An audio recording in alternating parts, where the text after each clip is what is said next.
Hello friends, आज हम evidence act में बहुत इंपॉर्टेंट टॉपिक एस्टॉपल शुरू करने जा रहे हैं। एस्टॉपल को हिंदी में विबंध कहते हैं। यह हमारा एविडेंस एक्ट का लेक्चर नंबर 51 है। इस एस्टॉपल से प्री में बहुत सारे क्वेश्चन आते हैं और मेंस में भी 20-30 बार पूछा गया है, तो आप बहुत ध्यान से समझिएगा और सारे क्वेश्चनों को प्रैक्टिस कीजिएगा, प्री के और मेंस के। अपने लेक्चर को शुरू करने से पहले मैं आपसे एक बात पूछता हूं, आप ये वीडियो मेरी देख क्यों रहे हैं? आप पीसीएसजे क्वालिफाई करना चाहते हैं, आप जज बनना चाहते हैं, आप एपीओ बनना चाहते हैं, आप लॉ ऑफिसर बनना चाहते हैं, आप अपने इस एग्जाम को क्लियर करना चाहते हैं ना। अर्थात आपने जो कमिटमेंट किया था मेरे से, अपने आप से, मदर फादर से, अपने नियर डियर से, उसी के लिए कर रहे हैं ना। क्या जो आपने कमिटमेंट किया, क्या कुछ समय पश्चात अपनी ही बात को क्या भूल जाओगे? एक बार आपने कह दिया मुझे जज बनना है, फिर कुछ समय पश्चात कहने लगो सर नहीं, अब मैं जज नहीं बनना, मेरे से नहीं हो रहा, मैं तो छोड़ रहा हूं, मैं कुछ और काम करूंगा, मैं तो दुकान ही खोल लूंगा, मैं तो ठेला ही लगा लूंगा, मैं तो कुछ और जॉब दुकान में या कुछ भी और धंधा पानी कर लूंगा। क्या आप बार बार अपनी बात से मुकरते रहोगे, चेंज होते रहोगे, लाइन चेंज करते रहोगे? क्या अगर ऐसा करोगे तो क्या आप अपने आप पे विश्वास कर पाओगे? क्या दूसरे व्यक्ति को विश्वास दिला पाओगे? क्या अपने मदर फादर को विश्वास दिला पाओगे? मुझे विश्वास दिला पाओगे? ऊपर वाले को विश्वास दिला पाओगे? क्या खुद पर इतना यकीन कर पाओगे? नेक्स्ट क्वेश्चन, क्या विधि आप पर विश्वास करेगी? क्या विधि आपको, लॉ आपको ऐसा करने देगी? नहीं करने देगी। अर्थात कोई व्यक्ति जो कभी कुछ कहता है, कभी कुछ कहता है, अर्थात विरोधाभासी बातें करता है, ऐसे व्यक्ति को विरोधाभासी बातें करने से रोक दिया जाता है। जो आपने एक बार कह दिया वो कह दिया, उस पर फिर दृढ़ संकल्पित रहिए, स्थिर रहिए, उसी पर पूरा काम करिए। फिर ना तो अपनी सुनिए, ना मेरी सुनिए, ना फिर किसी और की सुनिए, उसी को पूरा करना है। तो यही आपका टारगेट है जज बनने का, और यही टारगेट है एस्टॉपल का, अर्थात व्यक्ति को स्थिर रखना और विरोधाभासी बातें नहीं करना। जो उसने पहले बोल दिया उसी पर स्थिर बनाए रखना और सत्य बात से मुकरने से रोकना, यही एस्टॉपल का सिद्धांत है। एस्टॉपल का जो सिद्धांत है हमारा, वह एविडेंस एक्ट में धारा 115 से 117 तक दिया है। एविडेंस एक्ट में सेक्शन 115 में जनरल प्रिंसिपल दिया है और 116 और 17 में उसी के संबंध में कुछ विशेष प्रावधान दिए हैं। यद्यपि एस्टॉपल संबंधी प्रावधान कुछ अन्य विधि में भी दे रखे हैं। जैसे हम बात करें, कॉन्ट्रैक्ट एक्ट में एजेंसी है, ट्रांसफर प्रॉपर्टी एक्ट में सेक्शन 41 और 43 है, सेल्स ऑफ गुड्स एक्ट में सेक्शन 27-28 है, इंडियन पार्टनरशिप एक्ट में सेक्शन 28 है, स्पेसिफिक रिलीफ एक्ट में भी दे रखा है। तो डिफरेंट लॉ में भी विबंध संबंधी कुछ प्रावधान दे रखे हैं। जो विबंध का जो प्रावधान है, जो एस्टॉपल का जो सिद्धांत है, इसी सूक्ति पर आधारित, तो जो मैंने आपको बताया, एलिगेंस कंट्रेरिया नॉन एस्ट ऑडियंडस, अर्थात जो व्यक्ति विरोधाभासी बातें करता है उसे सुनने का मौका नहीं दिया जाएगा, उसे रोक दिया जाएगा। यह है आपकी सूक्ति। अर्थात ये इस पर भी काम करता है कि किसी व्यक्ति को अपने ही फ्रॉड का लाभ नहीं लेने दिया जाएगा, अपने ही मिसडीड का, फ्रॉड का, फॉर्जरी का लाभ नहीं लेने दिया जाएगा, लॉ से रोक देगी। जो इक्विटी का जो आपका एस्टॉपल का जो सिद्धांत है, आपके एविडेंस एक्ट में दिया है, अर्थात साक्ष्य विधि का नियम है। और ये सिद्धांत equity, justice and good conscience पर काम करता है। साम्य न्याय और सद्विवेक या सद्भाव के सिद्धांत पर काम करता है। साम्य का सिद्धांत है, ये सिविल प्रकृति का लॉ है। ये सिविल, जो आपका जो एस्टॉपल का सिद्धांत है, सिविल नेचर का है, क्रिमिनल का नहीं है। अर्थात यदि किसी व्यक्ति ने कह दिया कि ठीक है, तुमको इस व्यक्ति ने गाली दी, मैं इसका मर्डर कर दूंगा, क्या अब मैं उसका मर्डर करने के लिए क्या बाउंड हूं? बाद में कहने लगा नहीं मैं तो नहीं कर रहा, लॉ तो ऐसी नहीं करने दे रही, लॉ तो ऐसी अनुमति नहीं देती कि मैं उसे मारूं। क्या अब मुझे अब्दुवचन पालन करना होगा, क्या उसे मारना पड़ेगा? नहीं, यानी कि एस्टॉपल क्रिमिनल में लागू नहीं होता। ये हमारा कुछ एस्टॉपल संबंधी कॉन्सेप्ट था। और जो एस्टॉपल का जो आपका जो शब्द है वो फ्रेंच वर्ड एस्टॉप, ESTOP, और इंग्लिश वर्ड स्टॉप शब्द से बना है। स्टॉप यानी कि रोकने से बना है। जो एस्टॉपल का जो सिद्धांत है वो पिकर्ड वर्सेस सीयर्स के केस पर आधारित है, और जो आपका इलस्ट्रेशन है 115 में वो उसी केस पर आधारित है। कुछ और पॉइंट्स हम देख लेते हैं। ये जो आपका एस्टॉपल का सिद्धांत है सूक्ति पर, इस पॉइंट पर आधारित है कि no person can take benefit of his own misdeeds. कोई व्यक्ति एक ही समय में एक्सेप्ट और डिनाई नहीं कर सकता, एक ही समय में गर्म और ठंडा, नरम और कठोर नहीं हो सकता। रूल ऑफ एविडेंस है, और ये जो एस्टॉपल का सिद्धांत है शील्ड की तरह काम करता है, शोर्ड की तरह नहीं। ये कवच की तरह सुरक्षा के रूप में काम करता है, तलवार की तरह काम नहीं, ढाल की तरह काम करता है। और ये कॉज ऑफ एक्शन भी अराइज नहीं करता, क्योंकि बचाव के लिए है। तो ये हमारे कुछ, आपको मैंने एस्टॉपल संबंधी कुछ प्रिंसिपल्स बताए, कुछ जनरल बातें बताई। जो एस्टॉपल का उद्देश्य है वह दूसरे पक्षकार को, यानी कि केस की एक पार्टी को दूसरे पार्टी द्वारा किए गए फ्रॉड, फॉर्जरी और मिसडीड से उसके हितों का संरक्षण करता है। अर्थात एस्टॉपल का सिद्धांत दूसरे व्यक्ति के हितों की सुरक्षा करता है। किससे? फ्रॉड से, फॉर्जरी से, मिसडीड से। तो ये मैंने कुछ जनरल प्रिंसिपल्स बताए। अब मैं आपको बताता हूं एस्टॉपल का सिद्धांत है क्या और 115 सेक्शन में क्या दे रखा है। सिंपल भाषा में हम बात करें कि जैसे मैंने आपको कुछ बताया, कुछ व्यपदेशन किया, कुछ रिप्रेजेंट किया कि भाई ऐसी चीज है, और आपने मेरे उस कहने पर विश्वास कर लिया, और विश्वास में आके कुछ काम भी कर लिया।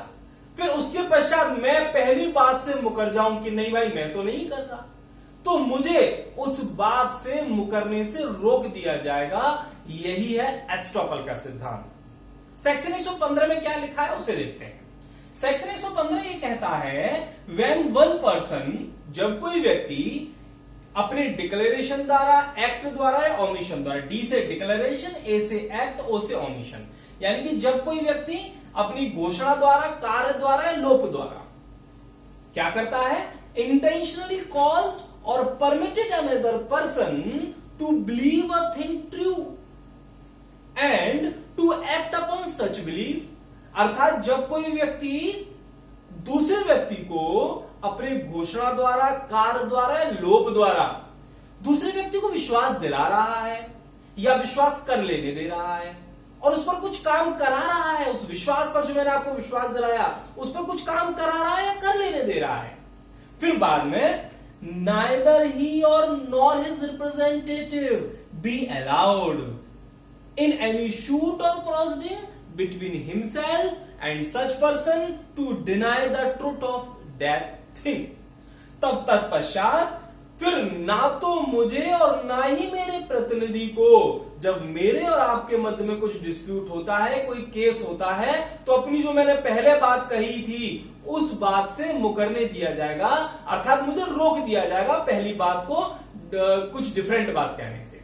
तो क्या हुआ, जब कोई व्यक्ति दूसरे व्यक्ति को कुछ व्यपदेशन करता है, घोषणा द्वारा, कार्य द्वारा, लोप द्वारा, दूसरा व्यक्ति इस पर विश्वास करता है और कुछ काम कर लेता है, अर्थात अपनी स्थिति को चेंज कर लेता है, तब मुझे, अब जब भी कोई बात होती है, कोई केस होता है हम दोनों के मध्य, तो मुझे उस बात से मुकरने से रोक दिया जाएगा।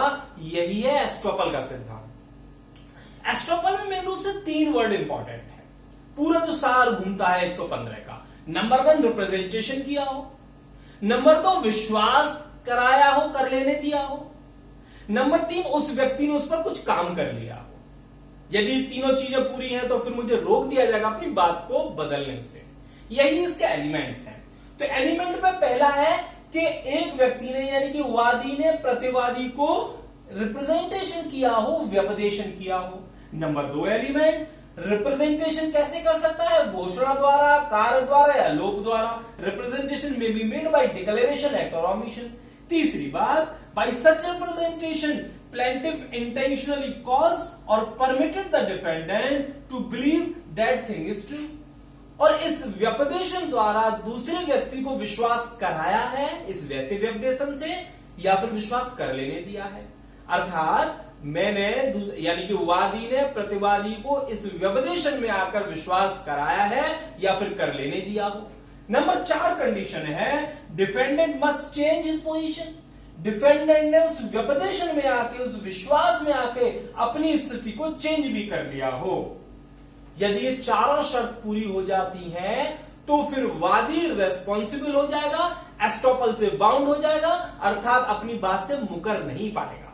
ये था एस्टॉपल। इसके संबंध में कुछ हम एक दो एग्जाम्पल समझ लेते हैं। जैसे सादा सिंपल में एक एग्जाम्पल बोलूं, जैसे आपने मुझे फोन किया, सर क्या यहां पर क्लासेस चल रही है पीसीएस की? मैंने हाँ बिल्कुल क्लासेस चल रही है। आपने मुझसे पूछा सर कितनी फीस है? मैंने आपको बोल दिया कि 10,000 रुपए फीस है। आपने मुझे फोन करके आपने यकीन कर लिया, मैंने कहा ठीक है भाई 10,000 रुपए फीस है, आप आ जाइए, पूरा सिलेबस कंप्लीट कराएंगे। आप यहां पर आ गए और आने के पश्चात फिर मैं अगले महीने आपसे कहने लगूं 10,000 नहीं है 50,000 रुपए है, तो उस स्थिति में क्या मुझे ऐसे कहने दिया जाएगा? नहीं कहने दिया जाएगा, क्योंकि कोई व्यक्ति अपने ही मिसडीड से, फ्रॉड से, फॉर्जरी से लाभ नहीं ले सकता। यही एस्टॉपल का सिद्धांत है। यानी कि अब मुझे, जो मैंने आपको बाद में पहले यकीन दिलाया था और आपने उस विश्वास में आके अपनी स्थिति चेंज कर ली थी, अब मुझे उस बात पर एस्टॉपल लागू हो जाएगा, अपनी बात से मुकरने नहीं दिया जाएगा। जो सेक्शन आपका जो 115 का जो इलस्ट्रेशन है वो पिकर्ड वर्सेस सीयर्स के केस पर आधारित है। इस केस में हुआ ये था कि एक व्यक्ति ने दूसरे व्यक्ति को यकीन दिलाया कि ये वाली प्रॉपर्टी मेरी है, और उसे कहा आप इसे, विश्वास दिलाया कि आप इसे खरीद लीजिए। फिर तत्पश्चात बाद में जाकर प्रॉपर्टी ए की हो भी गई, और फिर बाद में ए पहुंचा कि भाई इस डीड को कैंसिल करा दो, क्योंकि जिस समय मैंने आपसे कांटेक्ट किया था, जिस समय सेल किया था, उस समय तो मेरे पास अथॉरिटी नहीं थी, टाइटल की मेरा स्वामित्व ही नहीं था, इसलिए उस डीड को कैंसिल करा दो। तो मेरे ऊपर एस्टॉपल लागू हो जाएगा, मुझे ये कहने से रोक दिया जाएगा। ये आपके इलस्ट्रेशन हो गया। एक और हम बात करते हैं सादा एग्जाम्पल की। सपोज करो आपने किसी अपना जो कोई फर्नीचर है, कोई सामान है, किसी ट्रांसपोर्ट में आप डाल रहे हो, रख रहे हो, और उसे कह दिया संभाल के ले जाना, मेरे 50,000 का सामान है, यदि कहीं खो गया तो आप रेस्पॉन्सिबल होगे। और सपोज करो वो सामान खो जाता है या उसमें से कोई चीज खो जाती है, तो उस स्थिति में बाद में जाके आप कहने लगो कि ये सामान 50,000 का नहीं है, 70,000 का है, तो आपको ऐसे नहीं कहने दिया जाएगा, आपके ऊपर एस्टॉपल लागू हो जाएगा। ये हमारे कुछ सिंपल एग्जाम्पल हो गए। इसके बाद कुछ हम केसेस पढ़ लेते हैं। जैसे पहला केस है शरद चंद्र डे वर्सेस गोपाल चंद्र ला, वेरी इंपॉर्टेंट केस। तो इस मामले में हुआ ये था कि मां ने एक प्रॉपर्टी का बंधक किया, और जो बंधक किया था वो अपने सन के माध्यम से किया था, परंतु वास्तव में जो प्रॉपर्टी थी वो सन की और डॉटर की थी, और बाद में जाके सन ने और डॉटर ने उस प्रॉपर्टी को किसी अन्य व्यक्ति को बेच दिया। अब यदि उन दोनों के मध्य डिस्प्यूट होता है, जिसने परचेज की और पहले वाले के मध्य, अब प्रश्न ये उठता है क्या डॉटर और वो सन, क्या एस्टॉपल उन पर लागू होगा? चूंकि यहां पर जो सन था उसने मॉर्गेज की कार्रवाई में भाग लिया था, परंतु डॉटर ने नहीं लिया था, इसलिए एस्टॉपल का सिद्धांत लड़के पर लागू होगा और लड़की पर नहीं लागू होगा।